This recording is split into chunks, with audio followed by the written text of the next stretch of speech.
অ দেৱৰাজ তোমাক কৰো নমস্কাৰ হাত জোৰে বোলো শুনা বচন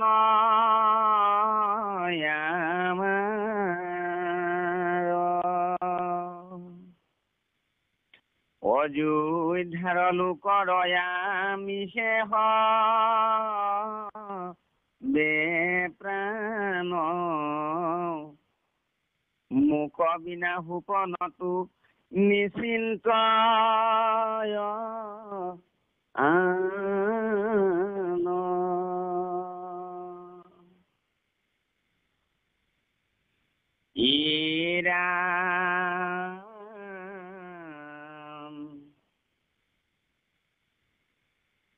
ইৰাম দেৱতু প্ৰীতিত কৰি আমাত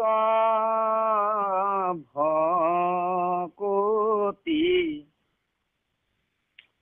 তাখম বাক এৰি বাক নাহি কে অকতি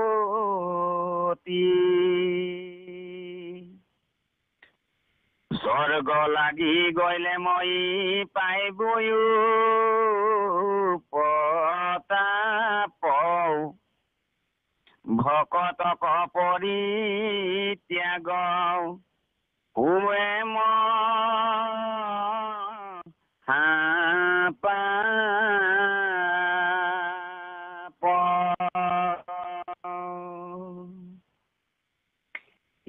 ৰাম ৰাম হেন প্ৰজাগণ এৰি যাইবো স্বৰ্গলোভে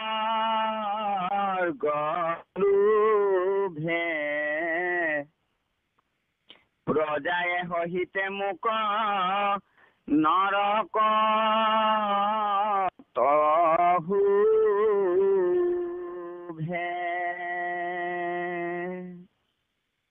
যাহাৰ নিমিত্তে মই বোলাও মহাৰাজ হেন প্ৰজা এৰিয়া স্বৰ্গত নাহি কাজ। কৃষ্ণ কৃষ্ণ। জয় গুৰু শংকৰ শ্ৰৱণ কীৰ্তনত অংশগ্ৰহণ কৰা একান্ত ভক্ত বাপাই সমস্ত আমি মহা অধমে হৰিচন্দ্ৰ উপাখ্যান এই মহান আধ্যাত্মিক অনুষ্ঠানটিত আপোনা হব সন্তোষিত কৰাৰ আমাৰ সাক্ষ্য নাই, কেৱল মাত্ৰ আমি নিমিত্ত স্বৰূপে হৰিচন্দ্ৰ উপাখ্যানৰ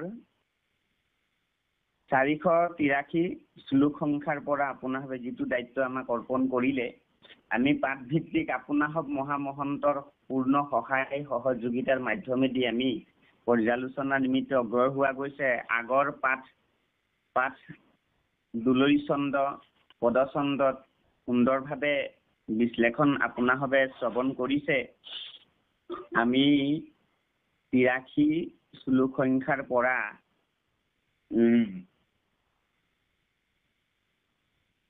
হৰিচন্দ্ৰ চাণ্ডাল ৰূপত ভাৰ্যা শৈব্যা লগতে ৰোহিতাস্যৰ সন্মুখ হৈ তেখেত হৰিচন্দ্ৰ মহাৰাজে মৰ্মান্তিক দুখ বেদনা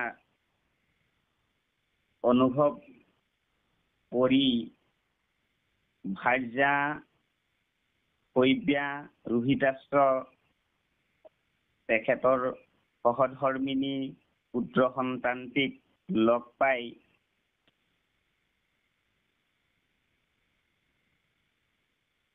যি স্থানত হৰিচন্দ্ৰই চাণ্ডাল ৰূপত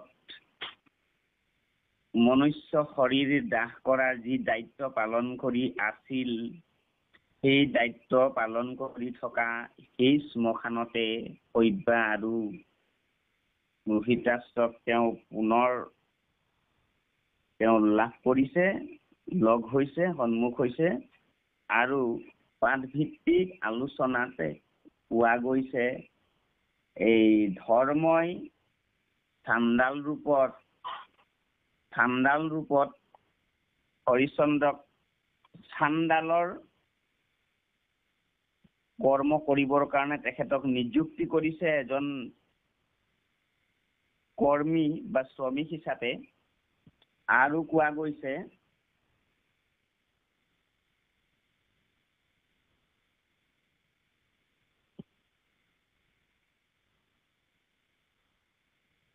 ধৰ্ম পুৰন্দৰ অৰ্থাৎ ইন্দ্ৰক কোৱা গৈছে যে ব্ৰাহ্মণ ৰূপত তেওঁৱেই ভাৰ্যা আৰু ৰোহিতাশ্বক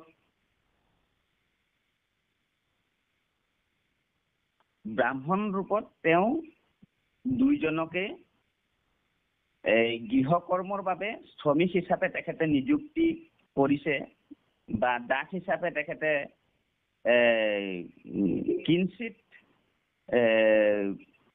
অৰিহণা বা বেতন বা মজুৰি হিচাপে দি তেখেতসকলক দাস হিচাপে বা গৃহ কৰ্মচাৰী হিচাপে মই দায়িত্ব বহন কৰি আছিলো বুলি পৰিচয় দিছে শেহতীয়াকে। এই ব্ৰাহ্মণৰূপী ধৰ্ম আৰু চাণ্ডাল নায়ক হিচাপে ধৰ্মই এই কথাখিনি বিৱৰি কোৱাৰ পাছত হৰিশ্চন্দ্ৰক দিব্য ৰথেদি অযোধ্যালৈ যাবৰ কাৰণে নিৰ্দেশ দিছে যে তুমি যিহেতু অযোধ্যাৰ প্ৰজাসকলৰ প্ৰতি তোমাৰ যিটো প্ৰেম, ঐকান্তিক ভক্তি, শ্ৰদ্ধা, তোমাৰ পুত্ৰবধ যিটো প্ৰেম আছে, গতিকে তুমি স্বৰ্গত অধিষ্ঠান কৰাৰ অধিকাৰী, যে তুমি পোনে পোনে স্বৰ্গলৈকে যাব লাগে, কিন্তু তুমি যেতিয়া কথাখিনি অযোধ্যালৈ তুমি টানি লৈ গৈ আছা যে অযোধ্যাৰ প্ৰজাসকলৰ কাৰণেই মই আজি এই হৰিশ্চন্দ্ৰ হ'ব পাৰিছো, অযোধ্যা প্ৰজাসকলেই মোৰ সৰ্বসৰ্বা, অযোধ্যা প্ৰজাসকলৰ আশীৰ্বাদ কৃপা ধন্য হৈ মই এই হৰিশ্চন্দ্ৰ বা মই এই সত্য ধৰ্ম পালন কৰিব পাৰিছো, গতিকে তেখেতসকলক এৰি মই শূন্য। গতিকে অযোধ্যাৰ প্ৰজাৰ অবিহনে তেওঁ নিজকে শূন্য বুলি উল্লেখ কৰিছে।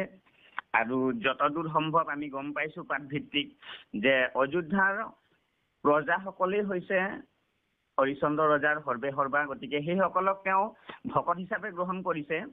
পাঠভিত্তিক আমাক কৈ আছে, পৰৱৰ্তী পাঠতো ক'ব যে সেইসকলক একান্ত ভক্ত, পুত্ৰপদ ভক্ত হিচাপে লৈছে। গতিকে সৰ্বমুঠ ইন্দ্ৰৰ আগতে হৰিশ্চন্দ্ৰ ৰজাই এটা কথা প্ৰকাশ কৰিছে যে মই প্ৰথমতে অযোধ্যাৰ প্ৰজাসকলৰ লগত সন্মুখ হ'ম, অযোধ্যাৰ প্ৰজাসকলক দৰ্শন নকৰাকে বা তেখেতসকলক এৰি থৈ মই কিন্তু স্বৰ্গসুখ মই আশা নকৰো আৰু স্বৰ্গলৈ মোৰ যোৱাৰ কোনো ইচ্ছা নাই।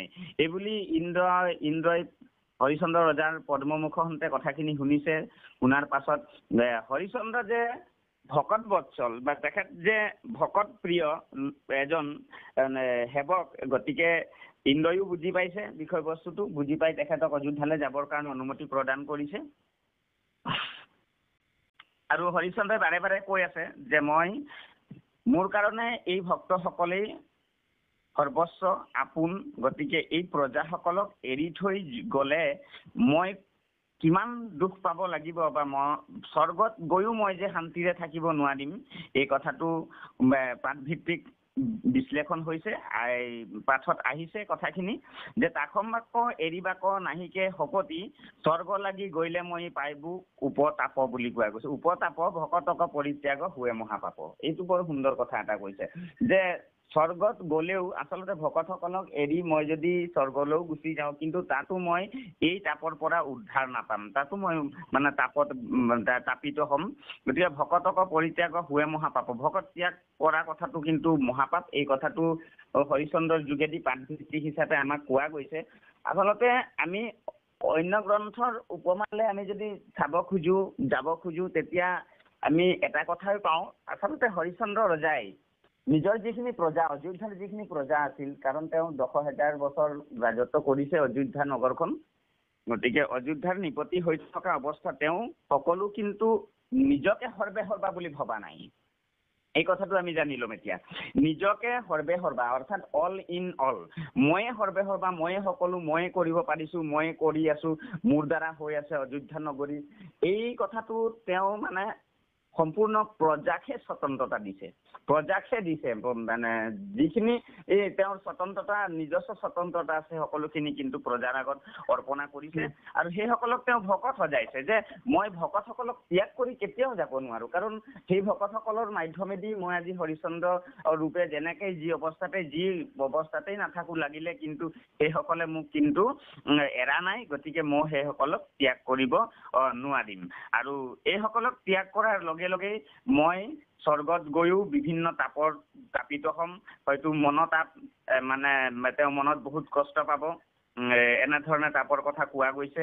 তো আমি যদি চাব খোজো অন্য গ্ৰন্থৰ উপমা দি আহি এই গ্ৰন্থৰ লগত যদি আমি ৰিজাই চাব খোজো, তেতিয়া আমাক কোৱা গৈছে যে আচলতে স্বৰ্গলে তেওঁ কিয় নিব খুজিছে। ইন্দ্ৰই কৈছে যে স্বৰ্গলে তুমি যাব লাগিব, স্বৰ্গত তুমি পৰম সুখ অনুভৱ কৰিবা, কাৰণ যিহেতু তুমি ৰাজসুই যজ্ঞ কৰিছা, গতিকে ৰাজসুই যজ্ঞ তুমি কৰিছাই যেতিয়া, তোমাৰ স্বৰ্গৰ মানে সুকীয়াকে আসন এখন আছে, গতিকে তুমি স্বৰ্গ সুখ ভোগ কৰিবা বুলি কোৱা গৈছে।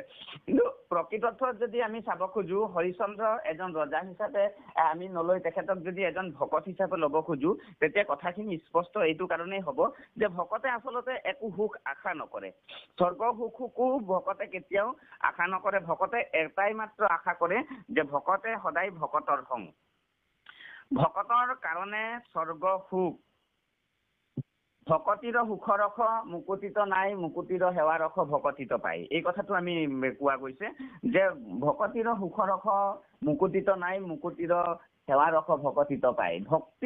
ভক্তিত আচলতে প্ৰজাসকলক লগত লৈ তেওঁ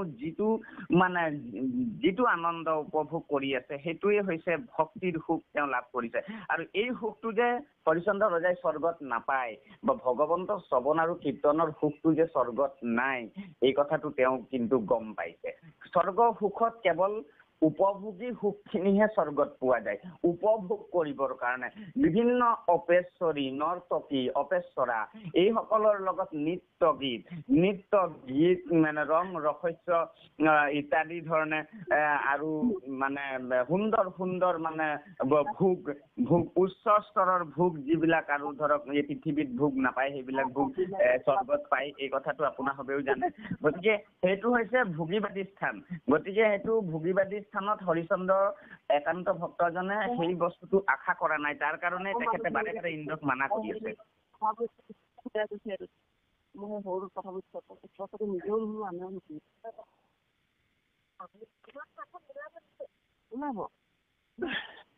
কৃষ্ণ কৃষ্ণ, আইসকলে কথা পাতি আছে, কৃষ্ণ মিট খোল খাই আছে, আইসকল চাওকচোন, কৃষ্ণ গোবিন্দ ৰাম।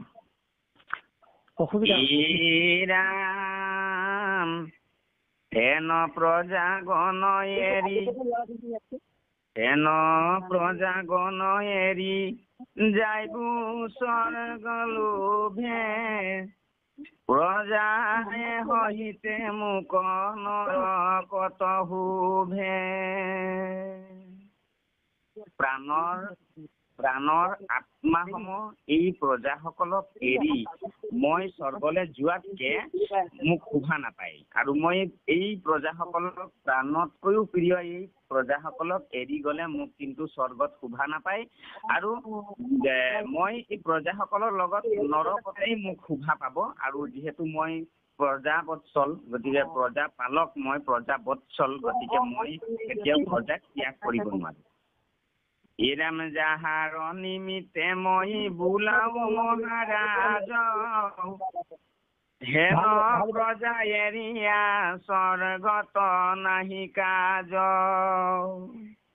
যিসকলে মোক এই ৰাজাখনত উপবিষ্ট কৰাই, তেখেতসকলক মোক মহাৰাজ কৰিলে, ৰজাৰ পৰা মহাৰাজ হবলৈ যি অৰিহণা আগবঢ়ালে, মই সকলো কৰ্ম ৰাজতন্ত্ৰৰ মাধ্যমেদি ৰাজে ৰাজকোষৰ মাধ্যমেদি ৰাজতন্ত্ৰৰ মাধ্যমেদি মই যিবিলাক কৰ্ম কৰোঁ, যি কৰ্ম মই এই দেহেৰে কায়েৰে মনেৰে বাক্যৰে আচৰণ কৰোঁ, সকলোখিনি কিন্তু প্ৰজাসকলৰ ভূমিকা আছে। এই কথাটো তেওঁ কৈছে, ইন্দ্ৰৰ আগত প্ৰকাশ কৰিছে, দেৱৰাজৰ আগত। হেন প্ৰজা এৰিয়া স্বৰ্গক নাহি কাজ। মোৰ কিন্তু এই প্ৰজাসকলক, ভাতৃগত প্ৰজাসকলক এৰি মোৰ কিন্তু স্বৰ্গত একো কাম তাত নাই। ইৰামে কবাই কবুলো ইন্দ্ৰ হুৱা সাৱধান, যেবে তপ জপ কৰি আছো কিছু দান, যেবে মহাযজ্ঞ মূৰ ভৈল স্বৰূপত, জীৱা পুণ্যে চিৰকাল থাকিব স্বৰ্গত।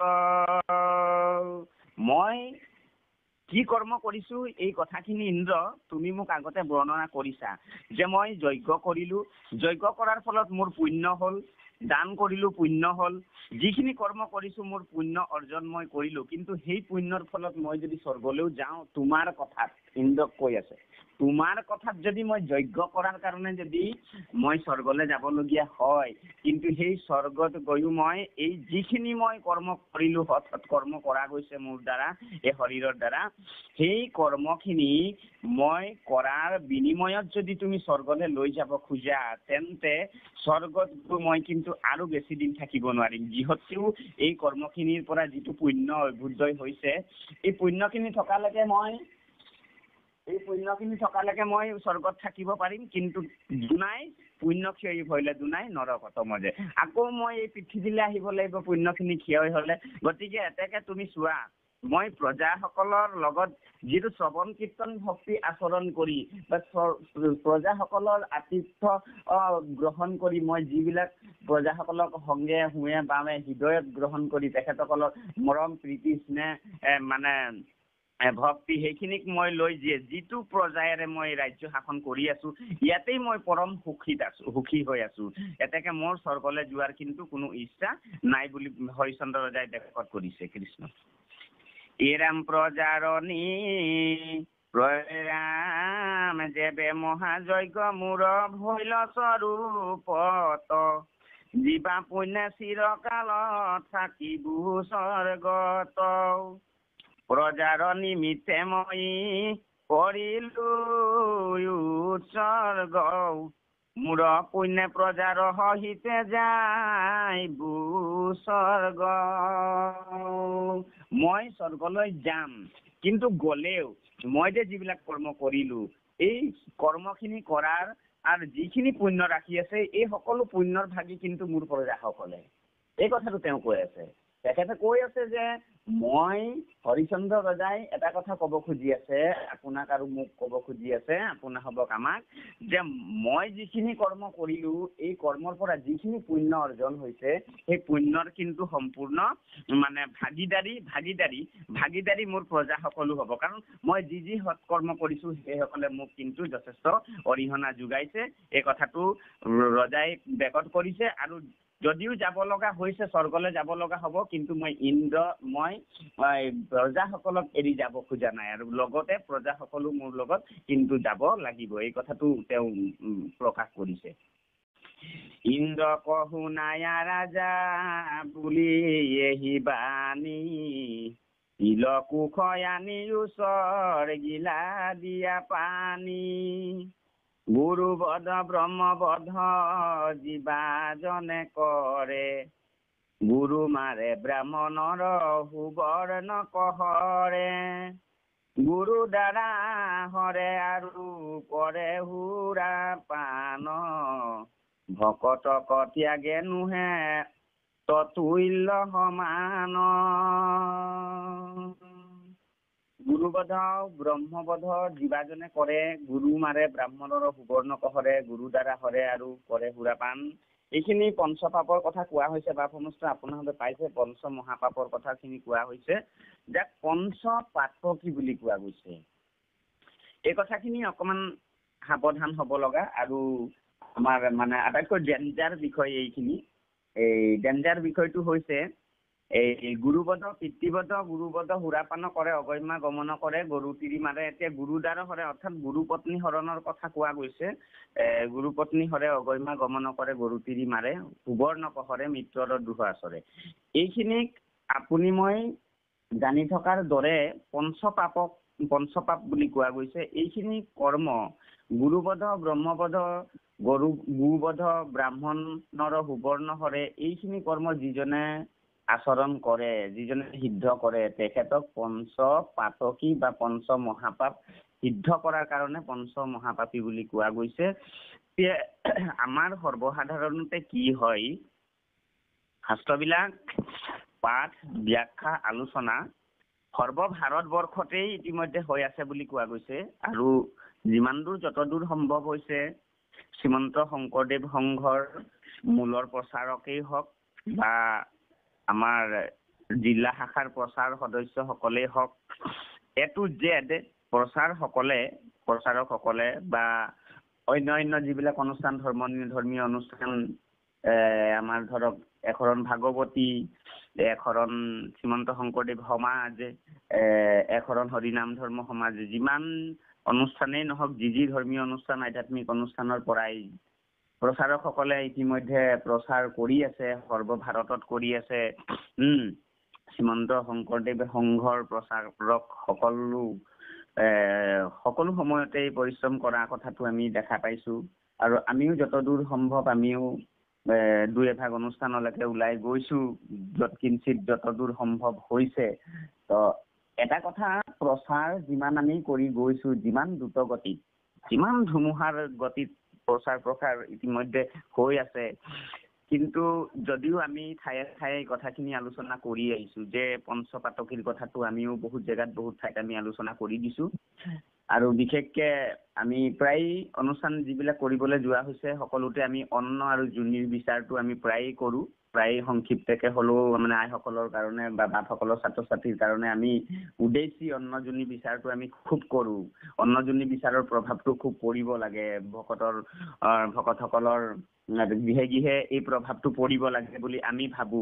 আৰু এই পঞ্চপাতকীৰ কথাটো এটা ডেঞ্জাৰ। মই আপোনাক কম এটা যে পঞ্চপাতকীজনৰ যিটো গতি বা যিটো দুৰ্গতি হয়, এই কথাটো আপোনাক কোৱাৰ লগে লগে ধৰিব পাৰিব যে পঞ্চপাতকী আমাৰ মাজতো আছে বা নাই, বা আমি আমাৰ মাজে শুৱে বাৱে আমি কেতিয়াবা লগ পাইছো, এনেধৰণে আপোনাক এই কথাখিনি আগতে জানিছে। তথাপিতো আমি অকমান ক'ব খুজিছো যে পঞ্চপাপৰ লগত জড়িত থকাজনক পঞ্চপাতকী বুলি কোৱা গৈছে। কিন্তু এই পঞ্চপাতকীসকলক যিটো গতি আপোনালোকে শুনিলে ভয় পাব, আমিও ভয় পাইছো বাৰু পূৰ্বে। এই পঞ্চপাতকীসকলৰ বহুত ডাঙৰ এটা যন্ত্ৰণা আছে, জ্বলা যন্ত্ৰণা। যমনগৰৰ তেখেতসকলৰ যিটো যন্ত্ৰণা, যমনগৰৰ যন্ত্ৰণাটো কথাটো আমি ক'ব খুজিছো। প্ৰথমতে যিসকলে গুৰুবধ পিতৃবধ সুবৰ্ণক হৰণ গৰু তিৰি মাৰে গুৰু ভাজ্যা হৰে, এইসকলক পঞ্চপাতকী সজাইছে। আৰু পঞ্চপাতকীৰ দুৰ্গতিৰ কথাখিনি কোৱা গৈছে যে প্ৰথমতে এই পঞ্চপাতকীজনে যিমানখিনি পাপী আছে সংসাৰত, যিমানখিনি অপৰাধী লোক আছে, সেইসকলৰ ভিতৰত মুখ্য বুলি কোৱা গৈছে, যিসকল পঞ্চপাপ কৰে। আৰু এই পাপখিনি চাবচোন আপুনি, একদম মানে বৰ্তমানৰ সময়ত আজিৰ বৰ্তমানৰ যুগটোত 31 জানুৱাৰীটো আহিলে আপুনি যিটো পৰিৱেশ পাওঁ, আপুনি মই মাঘ বিহুৰ উৰুকা ৰাতিটো আহিলে যিটো পৰিৱেশ আমি পাওঁ, আপুনি পায় শুৱে বাৱে, আপোনাসবৰ শুৱে বাৱে চাব লক্ষ্য কৰিব, আমিও চাইছো। তাৰ পৰা এই আপোনাৰ এই দীপনদিতা বুলি এটা অনুষ্ঠান আহিব এতিয়া, আৰু 15 দিন মান আছে। তাৰ পাছত এই দুৰ্গোৎসৱটো গৈছে। এনেকে কৰি যিবিলাক অনুষ্ঠান আহি আছে, নিত্য নৈমিত্তিক গতিত আহি আছে, এই অনুষ্ঠানবিলাকত আপোনাৰভাৱে শুৱে বাৱে পাইছে, আমিও পাইছো শুৱে বাৱে, বাটে পথে তিনিআলিয়ে চাৰিআলিয়ে এনেকে ৰাজমাৰ্গেই হওক বা য'তেই হওক, বাটে পথে সকলোতে আমি এই সুৰাপানৰ কথাটো যে ইমান মানে সহজ হিচাপে যে ল'ব পাৰিছে বা সকলোৱে যে ল'ব পাৰিছে, এই কথাটোত আমি মানে খুব মানে এটা মানে ভয় দেখুৱাই কথাখিনি আমি ক'বৰ কাৰণে চেষ্টা কৰো। বাহিৰত গ'লে আমি ভয় এটা দেখুৱাই কথাখিনি ক'ব খোজো যে এইটো আচলতে মনোৰঞ্জনৰ কাৰণে নহয়, যিটোক আপুনি মই আজি ধৰ আপোনাৰ শুৱে বাৱে থকাসকল, মোৰ শুৱে বাৱে থকাসকলে যে যিটো মনোৰঞ্জন বুলি বা মানে মনোৰঞ্জন বুলি যে যিটো গ্ৰহণ কৰিছে ধৰক মানে গৰম পানী, ৰঙানীলা পানী এইবিলাকৰ কথাটো ইয়াত কোৱা গৈছে। এইটো কমটি ডেঞ্জাৰ বুলি নাভাবে, এইটো মানে বহুত ডেঞ্জাৰ। এইটো মানে 11 kV বুলি ধৰিব। এইটো 33,000 ভল্টৰ নিচিনা ডেঞ্জাৰ মানে এই সুৰাপানটো, যিটো মানে মুখখনত মিঠা লাগে নে তিতা লাগে লোৱাসকলে গম পাব বাৰু, আমি গম নাপাওঁ। কিন্তু কথা হ'ল এই বস্তুটো যিসকলে ধেমেলীয়াকে যে ধেমেলীয়া বা মনোৰঞ্জনৰ কাৰণে মানে ধৰক মানে 150 টকা, 200 টকা, 300 টকাত পায় নেকি, কিমান টকাত পায় সেইসকলে গম পাব। এইবিলাক যে লৈ আনন্দ ফূৰ্তিত মতলীয়া হৈ থাকে, সেইটো কাৰণে আমি বাহিৰত খুব কওঁ এই কথাখিনি, আমি বাহিৰতো কওঁ প্ৰচাৰৰ কাৰণে। বিভিন্ন জেগাত আমি কৈছো, মানে অসমৰ বিভিন্ন জিলালৈ গৈছো, বিভিন্ন জিলাত আমি এই কথাখিনি আলোচনা কৰিছো। লগতে অন্নজনীটো খুব ডেঞ্জাৰ হিচাপে আমি ব্যাখ্যা কৰো যে এই যে আমি খন্তেকৰ সময়ৰ কাৰণে 2 ঘণ্টা 3 ঘণ্টাৰ কাৰণে বা এটা মানে চমু সময়ৰ কাৰণে আমি পটককে এইখিনি যে লৈ আছে বহুতে, এইটো বহুত ডাঙৰ এটা অপৰাধ। গতিকে তেনেকুৱা লোক আপোনাৰভাৱে পালে শুধৰণি কৰিব, আমিও শুধৰণি কৰিম। আপোনাৰভাৱক কথা দিছো, আমিও তেনেকুৱা লোকসকলক খুব মানে আমি বুজাও পঢ়াবৰ কাৰণে আমি চেষ্টাটো কৰো, আপোনাৰভাৱেও কৰিব। এইটো সাধাৰণ পাপ নহয়, আচলতে বহুত ডাঙৰ পাপ। ব্ৰহ্মপদ পিতৃপদ সুৰাপান কৰে, গমন কৰে, গৰুটি দি মাৰে, বহুত ডাঙৰ পাপ। তেখেতসকলৰ শাস্তিৰ বিষয়ে আমি অকণমান কৈ দিম এতিয়া। মোৰ ওচৰতো বাৰু ভকত নাই, তেখেত থকা হ'লেও শ্ৰৱণ কৰিব পাৰিলেহেঁতেন। এই আইগৰাকী আছে, তেখেতে শুনি থাকিব। এতিয়া চাব, তেখেতসকলক প্ৰথমতে ৰৌৰৱ নৰকলৈ যাব। ৰৌৰৱ নৰকলৈ গৈ তেওঁ 1-2 কল্পকাল নৰকত পচিব। সেই জীৱটো, যিটো জীৱই এই পঞ্চপাপত ভোগ কৰিব, পঞ্চপাপত ভুগি থকা জীৱটো, পঞ্চপাপ বা পাপৰ কাৰণে মানে বাছনি কৰা জীৱতী গৈ নৰকত 2 কল্প কাল নৰকত থাকিব। 2 কল্পকাল নৰকত থকাৰ পাছত তেওঁ পুনৰ আহি পৃথিৱীলৈ জন্ম ল'ব। তেখেতে ভেড়া হৈ জন্ম পাব। ভেড়া হৈ ভেড়াৰ গৰ্ভত জন্ম ল'ব। নৰকত থাকি 2 কল্প মানে ভেড়াৰ গৰ্ভত পাছে উপজিব। এই কথাটো কোৱা গৈছে। চুলুককে থাকি আমি এতিয়া চাই নলও, সময় নাই। ভেড়াৰ গৰ্ভত জন্ম ল'ব। পুনৰ তেওঁ সেই ভেড়া ৰূপত থাকি তেওঁৰ সময়ছোৱা, জীৱন্ত সময়ছোৱা শেষ কৰাৰ পাছত পুনৰ নৰকলৈ যাব। মহাৰৌৰৱ নৰকলৈ যাব। ৰৌৰৱৰ পাছত মহাৰৌৰৱ নৰকলৈ যাব। নৰকলৈ গৈ নৰকত 2 কল্পকাল থাকি তেওঁ নৰকৰ পৰা উঠি আহি এইবাৰ তেওঁ গৰুৰ পেটত জন্ম ল'ব। গৰুৰ পেটত অনন্তৰে আহিও পাছে গৰুৰ পেটত জন্ম ধৰে। তেওঁ গৰুৰ পেটৰ পৰা গৰু পোৱালি হৈ জন্ম ল'ব। নেক্সট 2 নম্বৰ অপশ্যন বি, দ্বিতীয়বাৰ তেওঁ আহি গৰুৰ পেটত গৰু পোৱালি হৈ বা গৰু হৈ জন্ম ল'ব। তাৰ পাছত অনন্তৰে গৰুৰ আয়ুসটো তেওঁ কালটো শেষ কৰাৰ পাছত তেওঁ পুনৰ আকৌ নৰকলৈ যাব। নৰকত গৈ তেওঁ কি আছিলে নৰকটোৰ নাম, এই নৰকটোত তেওঁ আকৌ পুনৰ এক কল্প, এতিয়া কমিব। 2 কল্প আছিলে পূৰ্বে, গতিকে এইবাৰ 1 কল্প। 1 কল্প কাল তেওঁ নৰকত থাকিব। নৰকৰ পৰা উঠি আহি তেওঁ পুনৰ আহি পেলাই কি হ'ব জানেনে বাপমস্ত? তেওঁ আহি চাণ্ডালৰ ঘৰত জন্ম পাব। এইবাৰ তেওঁ চাণ্ডাল ৰূপী সন্তান হৈ চাণ্ডালৰ ঘৰত জন্ম পাব। চাণ্ডাল হৈ জন্ম পোৱাৰ পাছত তেওঁ সেই সময়ছোৱা, তেওঁ সেই দেহধাৰী চাণ্ডালৰ সময় কালছোৱা, আয়ুসছোৱা শেষ কৰি পুনৰ তেওঁ আকৌ পুনৰাগমন কৰিব তালে, আকৌ নৰকলৈ গমন কৰিব। নৰকত তেওঁ পুনৰ আকৌ 1 কল্পকাল নৰক ভোগ কৰি আহি তেওঁ অতি দৰিদ্ৰ, যিটো মানে অতি দৰিদ্ৰ বুলি কোৱা যায়, তেওঁ পাছে আহি তেওঁ দৰিদ্ৰৰ ঘৰে জন্ম ধৰে। তেওঁ পুনৰ আহি দৰিদ্ৰৰ ঘৰত তেওঁ জন্ম লাভ কৰিব। এনেধৰণৰ যিটো ৰটেশ্যন চিষ্টেম বা এইটো পুনৰপি জনমম পুনৰপি মৰণম পুনৰপি যথি জননী শয়নম, যিটো মানে কালচক্ৰ, এই কালচক্ৰটোত তেওঁ কিন্তু ভ্ৰমি থাকিব। তেওঁ পাছত আহি আকৌ পুনৰ দৰিদ্ৰৰ ঘৰত জন্ম পাব। এইটো আচলতে কিমান যুগ লাগিব এই ৰটেশ্যনটো তেওঁ সেই কালচক্ৰটোত ভ্ৰমি ফুৰোতে, সেইটো আৰু সেই তেৰাহে জানে, সেই নেদেখাজনেহে ভগৱন্ত কৃষ্ণহে গম পাব এইবিলাক।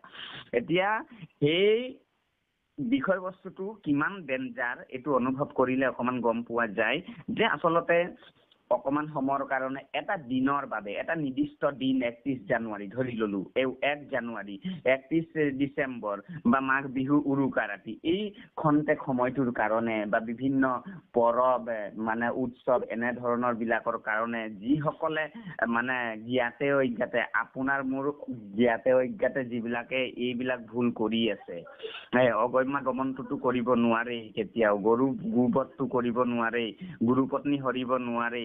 গতিকে এইবিলাক ডেঞ্জাৰ আপোনাৰ হবেও কব, বহলোৱা অনুষ্ঠানত কব, আমিও কৈছো।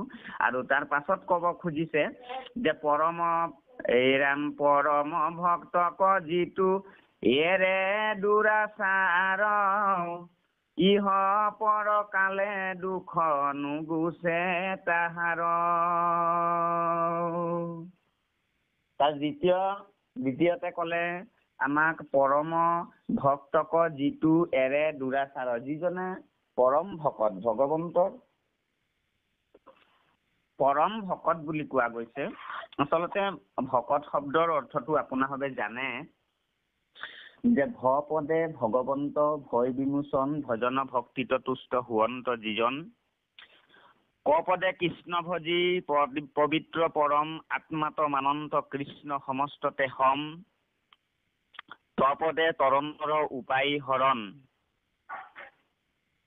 এই ভকত এই আকাৰ ইকাৰ নথকা শব্দটো, আকাৰ ইকাৰ একাৰ উকাৰ কোনো ব্যঞ্জন বৰ্ণৰে আবৃত নকৰা এই মানে সম্পূৰ্ণ মুকলিমূৰীয়া এটা শব্দ। আপোনালোকে চাবচোন এই তিনিটা আখৰক আৱৰি থকা নাই, আপোনালোকে বাৰু সৰ্বমুঠ পৰমাৰ্থ তত্ত্ব বিশ্লেষণখিনি আপোনালোকে জানে, তথাপিতো আমাৰ দ্বাৰা কোৱা গৈছে যে ভকত এই তিনিটা আখৰক কিন্তু আপোনাক আঁতৰে আঁতৰে অকমান লিখি ল'বচোন, এখন থলিত বা বহীত চাব। ইয়াক মানে কোনো মানে হেৰিয়ে আৱৰা নাই, কোনো আকাৰ ইকাৰ ৰস্বই দীৰ্ঘই একাৰ উকাৰ হস্ৰৌকাৰ দীৰ্ঘৌকাৰ এনেকুৱা কোনো আকাৰ ইকাৰ আকাৰে আৱৰি নথকা শব্দ তিনিটা, আখৰ তিনিটা। ভকত মানে মুক্ত শব্দ। এই শব্দটো হৈছে মুকলি শব্দ বুলি কৈছো। আমাৰ ওচৰত ভাষা নাই, তেনেকুৱা শব্দ নাই প্ৰয়োগ কৰিবলৈ, কিন্তু মানে মুকলি শব্দ বা মুক্ত শব্দ। ভটো সুকীয়াকে লিখি চাব, তাক কোনো মানে ভেজাল কৰা নাই বা মানে বাহিৰৰ পৰা ডিষ্টাৰ্ব পোৱা নাই ভটোৱে। কটোক যদি মাজত লিখি দিয়ে, কটোকো কোনো ডিষ্টাৰ্ব নকৰে, অৰ্ধে অৰ্ধে হুৱে বাৱে তাকো মানে কটোকো কোনো ডিষ্টাৰ্ব কৰা নাই, অসুবিধা দিয়া নাই।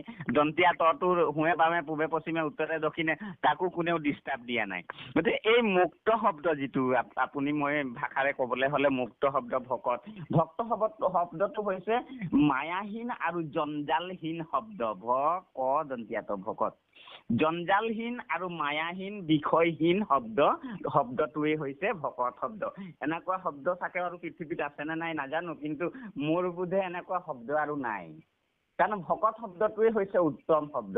পৃথিৱীত এটাই উত্তম শব্দ আছে, সেই উত্তম শব্দটোৱে হৈছে ভকত শব্দ। আৰু আটাইতকৈ নিকৃষ্ট শব্দ এটাই শব্দ আছে, সেই শব্দটোৱে হৈছে অধম শব্দ। অধম শব্দটোৱে হৈছে নিকৃষ্ট শব্দ। আৰু আটাইতকৈ উত্তম শব্দ এটাই পাব অসমীয়া অভিধানতো হওক বা আপোনাৰ মানে য'তেই হওক, যেনেকেই হওক, অসমীয়া অভিধানতে এটাই শব্দ উত্তম শব্দ আছে, সেই শব্দটোৱে কোৱা হৈছে ভকত। কাৰণ যিজনে গুৰুজনাই বৰগীত ৰচনা কৰে, বৰগীতসমূহ যেনেকে ঐহিক দৈহিক নানা জঞ্জালৰ পৰা মুক্ত গীতসমূহক বৰগীত বোলে। সুৰ তাল লয় সকলোতে পূৰ্ণ গাম্ভীৰ্য, ঐহিক দৈহিক নানা জঞ্জালৰ পৰা ঐহিক দৈহিক বুলি কোৱা গৈছে। ঠিক তেনেকে ভকত শব্দটোতো ঐহিক দৈহিক বিষয় বাসনা ৰাগ দেশ খং ক্ৰোধ লোভ মোহ কুচুত কপট অসূয়া তিৰস্কাৰ অহংকাৰ বৰ্জিত এটা শব্দই হৈছে ভকত।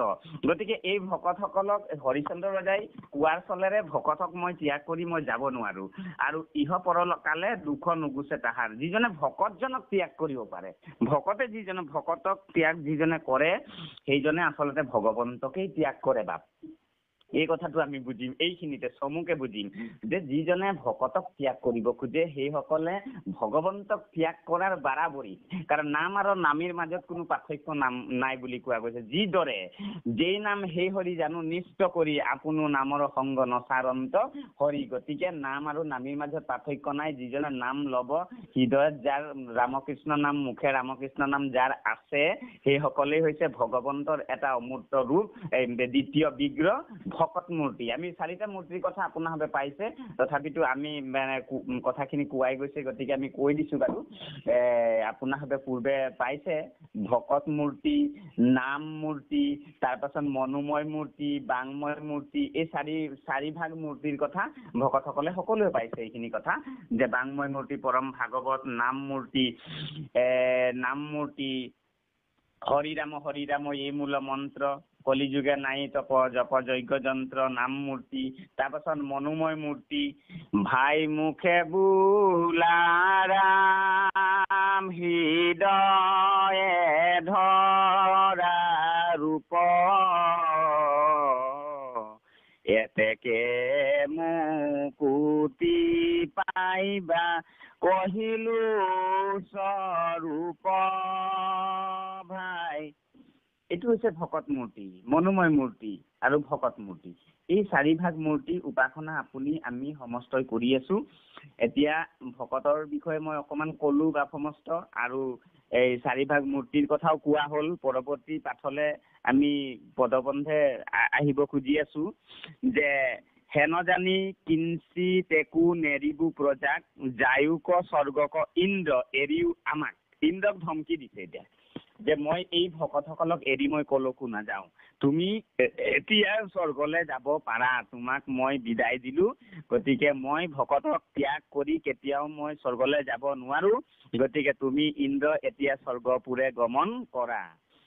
ইৰাম মুহুৰ লগতে যেবে যাইবে প্ৰজাগ বৰ্গ, দেৱৰাজ জানিবাতে বেহে যাইবু স্বৰ্গ।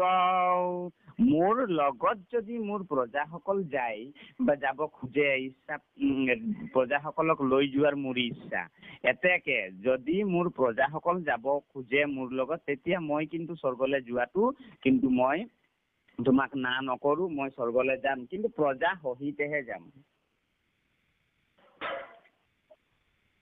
ইৰাম প্ৰজাৰ লগতে নৰ কত হৌক বাখ, প্ৰজা কয়েৰিবে মোৰ নাহি অভিলাখ,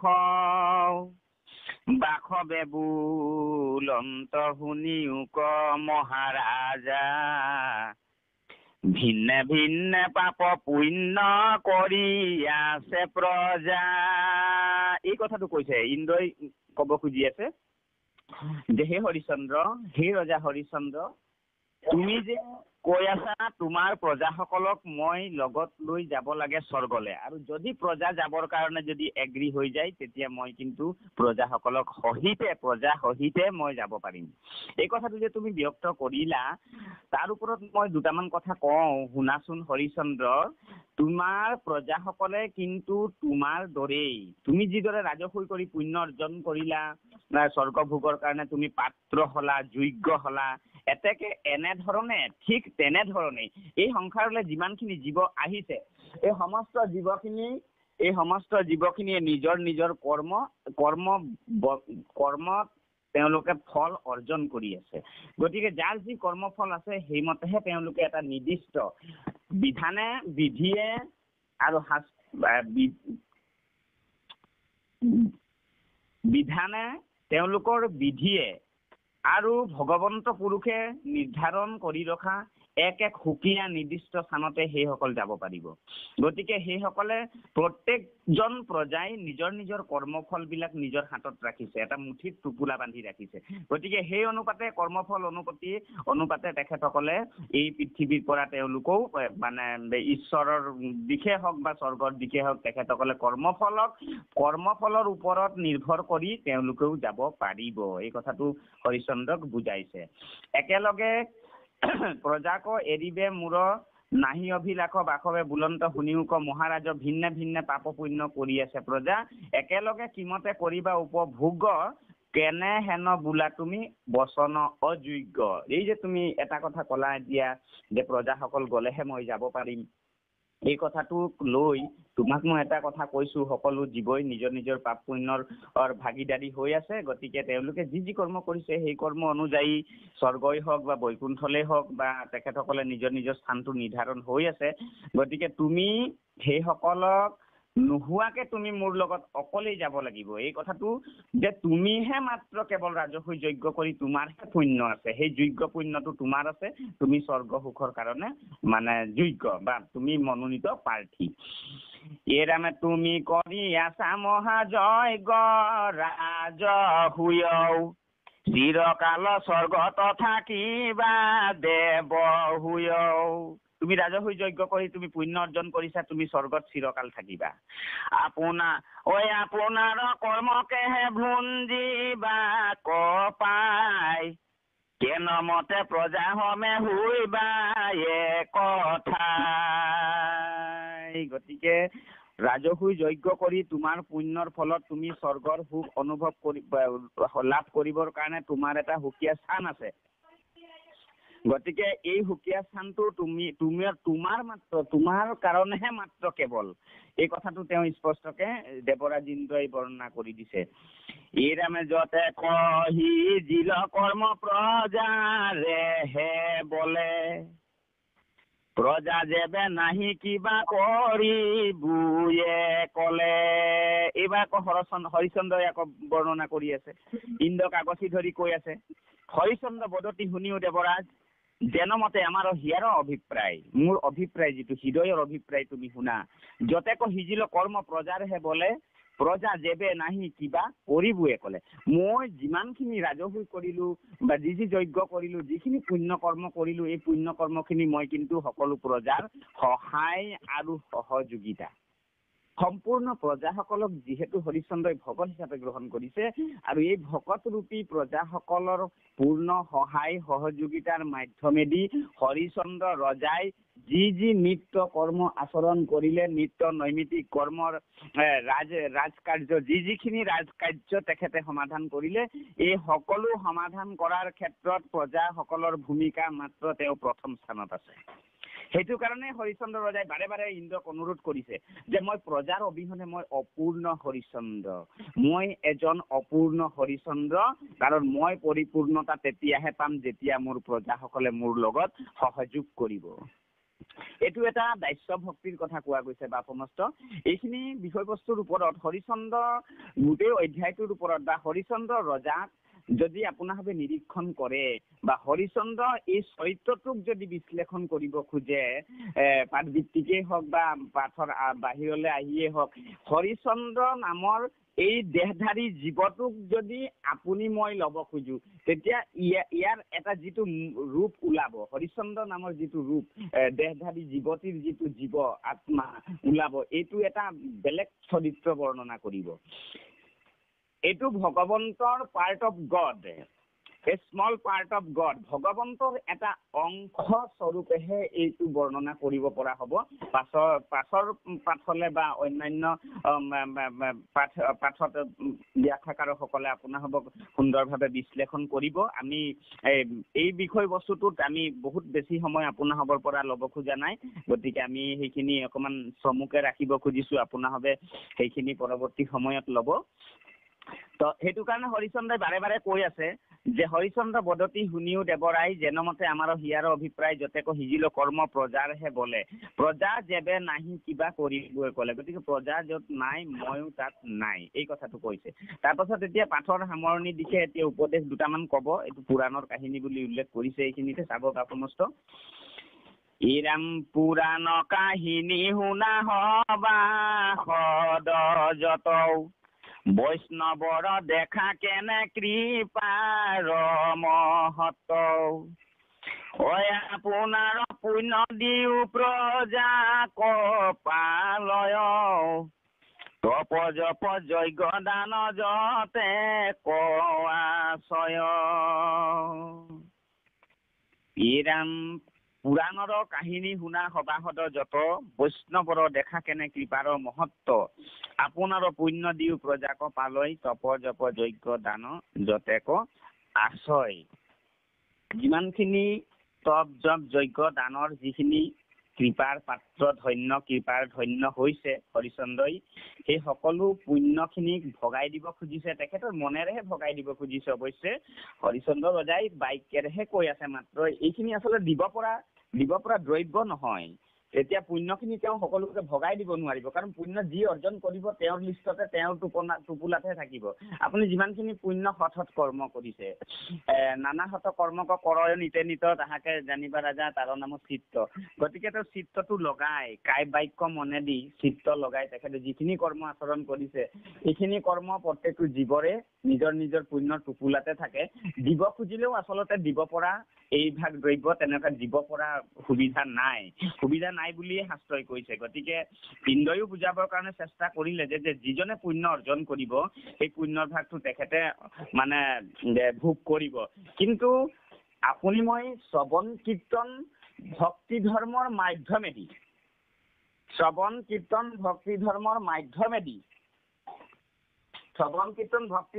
মাধ্যমেদি যিটো অক্ষয় পুণ্য, যিটো অক্ষয় পুণ্য, ভকতিৰ বলে যিটো পুণ্য অৰ্জন কৰিব, ভক্তিৰ অক্ষয় পুণ্য, যাক আপুনি মই জানি আছো যে ভক্তিৰ অক্ষয় পুণ্যটো অৰ্জন কৰা জনে তেওঁ বহু অনন্ত কালৰ কাৰণে এইটো উদাহৰণ প্ৰহ্লাদতেই উদাহৰণ আছে। আচলতে ভক্তিৰ পুণ্য অক্ষয় পুণ্যটো সৎ কৰা পুণ্য কৰ্মবিলাকৰ পৰা যদিও স্বৰ্গ যাব পাৰে এটা জীৱই, স্বৰ্গলৈ গলেও তেখেতৰ সেই পুণ্যটো দেহধাৰী জীৱটোৰ পুণ্যটো যিমান দিন থাকিব, পুণ্য ক্ষয় ভৈলে দুনাই নৰকত মজে, তেওঁ আকৌ পুনৰ পৃথিৱীলৈ আহি নানা ৰূপত নানা আকাৰ আকৃতি ধৰি জীৱতীয়ে ন ৰূপত যেন নৱ বস্ত্ৰক পুৰুষ পিন্ধে আগে, পুৰাতন বস্ত্ৰ পাছে কৰে পৰিত্যাগ, যেন যুকে তীৰ্ণ পাইলে এৰয় অপৰ জীৱৰ দেহৰ জানা সেই পতন্তৰ। গতিকে তেওঁ পুণ্যৰ ফলটো ভোগ কৰি থাকিব পাৰিব স্বৰ্গত। তাৰ পাছত আৰু পুণ্যখিনি যেতিয়া ক্ষয় হৈ যাব আকৌ পৃথিৱীলৈ লৰি আহিব লাগিব। পৃথিৱীত আহি বিভিন্ন যোনি, যেনেকে স্থাৱৰং বিংশতে লক্ষং জলজং নৰলক্ষকং কুৰ্মা স্বদশ লক্ষং পচিনা ত্ৰিংশ লক্ষং পচুনাঞ্চ চতুৰ্লক্ষং বানৰা দ্বিলক্ষং অৰ্ধ মানৱা ততু মনুষ্যতাং প্ৰাপ্য ততু কৰ্মাণি সাধয়েত। গতিকে তেওঁ সেই কালচক্ৰটোত জীৱসমূহ শৰীৰ ৰূপ ধাৰণ কৰি এটা শৰীৰত ৰূপ ধাৰণ কৰি কলেবৰ লৈ দেহধাৰী জীৱ হৈ তেওঁ বিভিন্ন চাৱৰেই হওক, জলচৰ হওক, পক্ষী হওক, পশু হওক, অৰ্ধ মানৱেই হওক বা বান্দৰেই হওক, কাছৰ হওক, যি ধৰণে নিৰ্ণয় আছে বেদে সিদ্ধান্ত দিছে সেই ধৰণে আৰু এটা আকাৰ ধৰি আৰু তেওঁ সেইখিনি ভোগ কৰিব লাগিব নিজৰ নিজৰ কৰ্মফলখিনি। আৰু হৰিচন্দ্ৰই ৰাজসুই কৰি যিটো পুণ্য অৰ্জন কৰিছে তাৰ কাৰণে হয়তো স্বৰ্গলৈ যাব পাৰে। স্বৰ্গতনো তেখেতে কেইদিন থাকিব, পুণ্যটো শেষ হলে আকৌ পৃথিৱীলৈ আহিব লাগিব। এইটোতো শাস্ত্ৰৰ সিদ্ধান্ত, জেনেৰেল মানুহে দিয়া সিদ্ধান্ত নহয়। গতিকে হৰিচন্দ্ৰই কৈ আছে যে ইয়াতে থাকি মই শ্ৰৱণ কীৰ্তন ভক্তিয়েই কৰি থাকো, পৃথিৱীতে আছো যেতিয়া মই প্ৰজাসকলৰ লগত, কাৰণ ভকত এজন লাগেই। এতিয়া শ্ৰৱণ কীৰ্তন ধৰ্মটোৱে আপুনি মই এতিয়া আজিৰ তাৰিখতে ধৰকচোন আপোনাৰ হবে আমি একেলগে এতিয়া শ্ৰৱণ কীৰ্তন কৰিছো। মইতো অকলে এতিয়া শ্ৰৱণ আৰু কীৰ্তন কৰি থাকিলে শ্ৰৱণ কীৰ্তন ভক্তিটো ৰক্ষা হব, কিন্তু শ্ৰোতা নাথাকিলে বক্তাসকলে মানে কাক উদ্দেশ্যি কথাখিনি কব। ঠিক তেনেধৰণৰ এটা মানে আলোচনাহে। ঠিক তেনেকে তেওঁ প্ৰজাসকলৰ লগত থাকি যি ভাল কৰ্ম, উন্নয়নমূলক কৰ্ম বা প্ৰজাৰ শান্তিৰ কাৰণে, সুখৰ কাৰণে, ডেভেলপৰ কাৰণে যিবিলাক কৰ্ম কৰিব খুজি আছে বা তেখেতৰ মনতে যিটো থিতাপি লৈছে হৃদয়ত যে ভকতেই মোৰ শ্ৰেষ্ঠ, ভকত মই বিনা ভকতে নিশ্চিন্তে কিছু আনো, ভকতক পৰে মহি নজানো আনো, এনেকুৱা হৈ আছে আচলতে হৰিচন্দ্ৰৰ, যে মই প্ৰজাসকলে মোৰ সৰ্বে সৰ্বা।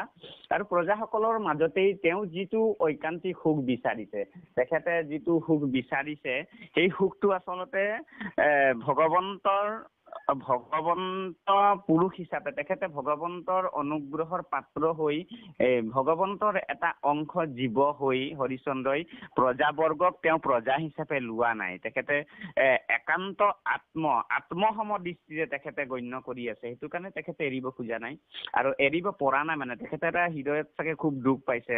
আপোনালোকে অনুভৱ কৰিবচোন, আমিও অনুভৱ কৰিছো বস্তুটো। আচলতে তেওঁ পাৰ্ট অফ হাৰ্ট, এই প্ৰজাসকলক তেওঁ হৃদয়ৰ এটা এটা টুকুৰা হিচাপে লৈছে। আচলতে হৃদয়ৰ টুকুৰা হিচাপে লৈছে, সেইটো কাৰণে তেওঁ এৰিব খোজা নাই। মই হৰিশ্চন্দ্ৰ যিটো মোহ, প্ৰজাসকলৰ প্ৰতি থকা যিটো তেওঁৰ ঐকান্তিক ভাৱ, স্নেহ প্ৰীতি বা যিটো মানে তেখেত ঐকান্তিক প্ৰীতি আৰু স্নেহ বা শ্ৰদ্ধা ভক্তি, এই ভাৱটোৰ পৰা ক'ব পৰা গৈছে যে পাৰ্ট অফ হাৰ্ট, তেখেতে হৃদয়ৰ একোটা একোটা টুকুৰা অংশ স্বৰূপে তেওঁ মানে লৈ আছে। সেইটো কাৰণে তেখেতে স্বৰ্গলৈ যাব খোজা নাই। আৰু গ'লেও মানে বাকীসকলক লৈ যাব খুজিলেও বাকীসকলৰ বা কি পুণ্য আছে কি নাই, গতিকে পুণ্য ফল থাকিলে স্বৰ্গলৈ যাব। বিভিন্ন কৰ্ম কৰি তেখেতসকলে পুণ্য কৰ্ম আচৰণ কৰি সেই কৰ্মফলবিলাক লৈ স্বৰ্গলৈ যাব পাৰিব। এইখিনি তেওঁলোকে আচৰণ কৰিছে বা নাই কৰা, কিন্তু হৰিশ্চন্দ্ৰৰ মুখেদিতো আমি গম পালো যে প্ৰজাসকলে যাব, প্ৰজাসকল গ'লেহে তেওঁ যাব, এনেধৰণে তেখেতে ল'ব খুজিছে। সেইটো কাৰণে আমি বাপসমস্ত, আপুনি আৰু মই আজিৰ পাঠ আলোচনাৰ এই অনুষ্ঠানটোত চোন আপোনাৰহঁতে ক'ৰ পৰা আহি ইয়াতে সংযোগ হৈ আছে। আমাৰ মানে প্ৰধান সম্পাদক বাপজনো আছে, তেখেতৰ চৰণতো আমি সেৱা জনাইছো। তেখেতো আছে, ধৰক বিভিন্ন শ্ৰীমন্ত শংকৰদেৱ সংঘৰ বিভিন্ন জিলা শাখাৰ পৰা আহি অনুষ্ঠান ভাগত অংশগ্ৰহণ কৰি শ্ৰৱণ আৰু কীৰ্তনত মানে অংশগ্ৰহণ সকলোৱে কৰিছে। ঠিকে হৰিশ্চন্দ্ৰ ৰজাইও আজিৰ যিটো পৰিৱেশ আপোনাৰভাৱে আমি কৰি থকাৰ নিচিনা আধ্যাত্মিক পৰিৱেশৰ মাজতে তেখেতে আচলতে জীয়াই থকাৰ যিটো তেখেতৰ হেঁপাহ, তেওঁ স্বৰ্গলৈ সেইটো কাৰণে যাব খোজা নাই। বস্তুটো ওলাব পাছে পৰে যে তেখেতে স্বৰ্গলৈ যাব খোজা নাই, কাৰণ স্বৰ্গৰ সুখটো যে খন্তেকীয়া, এই কথাটো তেওঁ বাৰে বাৰে কৈ আছে। বাৰে বাৰে এই কথাটোকে কৈ আছে যে মই স্বৰ্গলৈ অকলে যাব নোৱাৰো, মোৰ প্ৰজাৰ অবিহনে মই স্বৰ্গত গৈ কি কৰিম, তেওঁ আধৰুৱা। ঠিক তেনেধৰণে আমাৰো আচলতে ভকতসকলে, আপুনি মই সদায় এটাই কথা আশা কৰিব লাগে। এই কথাটো আমি কওঁ, আগতো কৈছো, বহুবাৰ কৈছো, যে সদায় আমি ৰাতিপুৱা বেলিকা যেতিয়াই আমি গুৰুগৃহ মচা কোচা কৰি যেতিয়াই আমি গুৰুবন্তি লগাওঁ, ভগৱন্তৰ চৰণলৈ আমি হাত দুখন আগবঢ়াই, যে আমি যাদৱানন্দনেই হওক বা গোবিন্দ ৰামকৃষ্ণ হৰিয়ে হওক, ভজনীয় ঘোষাই হওক বা শৰণীয়া ঘোষাই হওক, আমি যেনেধৰণে যি ধৰণে ভগৱন্তক সেৱা কৰো নকৰো, কিন্তু আমি এটাই কথা কায় বাক্য আৰু মনে ঈশ্বৰক এটাই কথা ক'ব লাগে যে হে প্ৰভু, আজি অমুক মাহৰ অমুক তাৰিখ, প্ৰথম দিন ইমান তাৰিখ, 25 তাৰিখ, 6 তাৰিখ, 7 তাৰিখ, A to Z, আজি অমুক তাৰিখ, গতিকে মই তোমাৰ কৃপাতে আজি এই প্ৰভাতৰ ৰজনী মানে সূৰ্যৰ দৰ্শন হ'ল, গতিকে প্ৰভু আজিৰ দিনটো যাতে শুভ হওক, এই কথাটো ক'ব নালাগে, কিন্তু এটা কথা ক'ব লাগে আমি, যে প্ৰভু আজি যাতে তোমাৰ গুণ নাম কীৰ্তন কৰিবৰ কাৰণে বা তোমাৰ একান্ত ভক্ত এজনৰ লগত যাতে তোমাৰ কথা বতৰাখিনি পাতিবৰ কাৰণে যাতে আজি অকণমান সুবিধা মোক কৰি দিয়া। এই কথাটো ভগৱন্তক কৈ অহাৰ লগে লগে আপুনি গৃহৰ আভ্যন্তৰণত প্ৰৱেশ কৰাৰ লগে লগে আপুনি হয়তো এজন ভকত লগে লগে পায়ে যাবলৈও আছে। মানে এইটোত বহুত প্ৰমাণ আছে, তেনেকে প্ৰমাণ আমি কৰি থৈছো যে আপুনি ভগৱন্তৰ চৰণ হাত দুখন নি গুৰুগৃহৰ পৰা ওলাই আহি গৃহৰ প্ৰৱেশৰ পাছতে হয়তো তাত 7-8 মিনিটৰ পাছতে হয়তো এজন ভকত আপুনি সেৱা কৰিবলৈ সুবিধা ভগৱন্তই কৰি দিয়ে। ঠিক তেনেধৰণে যিটো আধ্যাত্মিক দৃষ্টিকোণেৰে কথাখিনি যদি চাওঁ আমি, এই কথাটো আচলতে হৰিশ্চন্দ্ৰক ৰজা হিচাপে ল'ব নালাগে, হৰিশ্চন্দ্ৰক এজন ভকত হিচাপে আমি সকলোৱে ল'ব লাগে। আৰু হৰিশ্চন্দ্ৰক ভকত হিচাপে লৈ হৰিশ্চন্দ্ৰৰ যিটো আদৰ্শ, হৰিশ্চন্দ্ৰৰ প্ৰজাৰ প্ৰতি যিটো ভকত বৎসল বা প্ৰজা বৎসল যিটো মানে তেওঁৰ বৈশিষ্ট্য যিখিনি ধৰা দিছে, হৰিশ্চন্দ্ৰৰ বৈশিষ্ট্যখিনিয়ে ধৰা দিছে, এই বৈশিষ্ট্যখিনি যাতে আমাৰ ভকতসকলে সকলোৱে ল'ব লাগে আৰু সকলোৱে লওক বুলি আমিও আশা কৰো আৰু আমিও চেষ্টা কৰি আছো। গতিকে হৰিশ্চন্দ্ৰৰ এজন ভকত হিচাপে তেখেতক অংকন কৰিছে, আচলতে ভাগৱতে অংকন কৰিছে। আপুনি মই ভকত হিচাপে তেখেতক ল'ব লাগিব, কাৰণ আকাৰ ইকাৰ, উকাৰ, হ্ৰস্বকাৰ, দীৰ্ঘকাৰ, ঊৰ্ধে অৰ্ধে, সোঁৱে বামে, পূবে পশ্চিমে মানে তেখেতক আক্ৰমণ কৰা নাই। সংসাৰৰ কোনো মানে বিষয় বাসনা বিষয় বাসনা মায়া মোহ দম্ভ দৈশ্য কুচুত কপট ইখয়া অসূয়া ঈৰ্ষা তিৰস্কাৰ অহংকাৰ আদি মানে সংসাৰৰ একো বিষয় বাসনাই তেখেতক মানে আক্ৰমণ কৰা নাই বুলি আমি দৃঢ়তাৰে ক'ব পাৰো। কাৰণ যাৰ কাৰণে তেওঁ চাণ্ডাল ৰূপী ধৰ্মক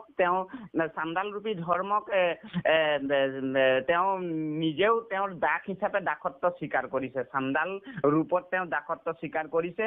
ধৰ্মৰূপী ব্ৰাহ্মণত পুত্ৰ ৰোহিতাশ্ব আৰু পত্নী শৈবাক তেওঁ বিক্ৰী কৰিছে বিনিময়ত, অৰিহণাৰ বিনিময়ত, টকাৰ বিনিময়ত বা পইচাৰ বিনিময়ত তেখেতে বিক্ৰী কৰি সংসাৰৰ সকলো মায়া মমতা সুখ মায়া মমতাহীন হৈ তেওঁ তেখেতক গুৰু দক্ষিণা দিবৰ কাৰণে আপ্ৰাণ চেষ্টা কৰিছে আৰু তেখেতে উত্তীৰ্ণ হৈছে বা তেখেতে উত্তীৰ্ণ হৈছে। শেষত তেওঁ সেই পুণ্য থকাৰ কাৰণে স্বৰ্গলৈ নিব খুজিছে। পৰৱৰ্তী পাঠত আপোনাৰভাৱে আলোচনা সুন্দৰভাৱে কৰিব, তাৰ কাৰণে আমি সেৱা জনালো। আৰু এতিয়া এই এভাগী কোট আছে, এই কোটটো শেষ হলে পদচন্দে এইখিনি শেষ হব। হেন জানি প্ৰাণী কৰ ভয় দিয়া দান, বোলা হৰি হৰি পাইবা বৈকুণ্ঠ স্থান, হৰি ৰাম ৰাম ৰাম ৰাম ৰাম। হয় প্ৰভু, আপুনি দোহাই দিব আৰু। হয় কৃষ্ণ কৃষ্ণ কৃষ্ণ। হয় হয় হয়।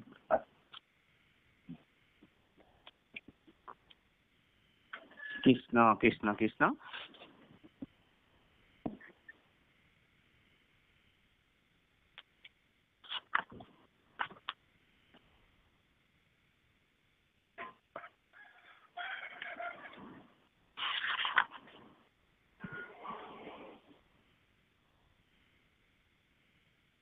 অজগতৰ পুণ্য মানে জানানি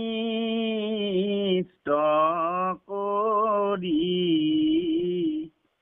প্ৰাণী উপকাৰৰ অল্প কোনো